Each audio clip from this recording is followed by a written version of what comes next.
Hello বন্ধুরা, তোমরা আজকে আমার এই সবজি দেখে বুঝতে পারছো আমি কি করতে চলেছি। আজকে আমি দুধ শুক্তো করব।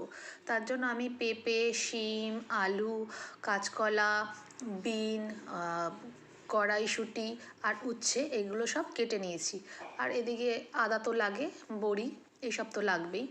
এবার আমি আদাটাকে অল্প থেতো করে নিয়েছিলাম। এরপর কড়াইয়ের মধ্যে আমি বড়িগুলো ভাজবো। ভেজে বড়িগুলো ভাজার পর কড়াইয়ের মধ্যে যে তেল থাকবে তার মধ্যে একটু রাঁধুনি, মৌরি আর আদা ফোড়ন দিয়ে তার মধ্যে সব সবজিগুলো আমি দিয়ে একটু নাড়াচাড়া করব। এরপর কড়াইয়ের মধ্যে আমি আদা, কাঁচা লঙ্কা, রাঁধুনি, মৌরিটা একটু থেতো করব বা ক্রাশ করব।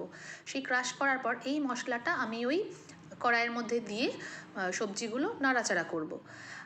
এছাড়া আমি না শুক্তোতে একটুখানি সর্ষে ভেজার জলটা আমি ব্যবহার করি, তাই এই জলটা তোমরা দেখতে পাচ্ছ।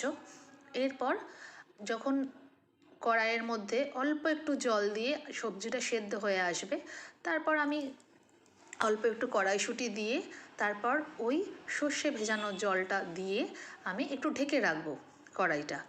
তারপর আমি শুক্তোটা যখন হয়ে আসবে তখন তার মধ্যে আমি দুধ দেব।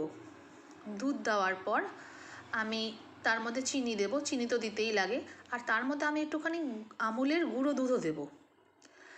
এরপর যখন গায়ে মাখা মাখা হয়ে আসবে তখন আমি বড়িগুলো দিয়ে দেব। বড়িগুলো দিয়ে আমি কড়াইটা একটু ঢেকে রাখবো।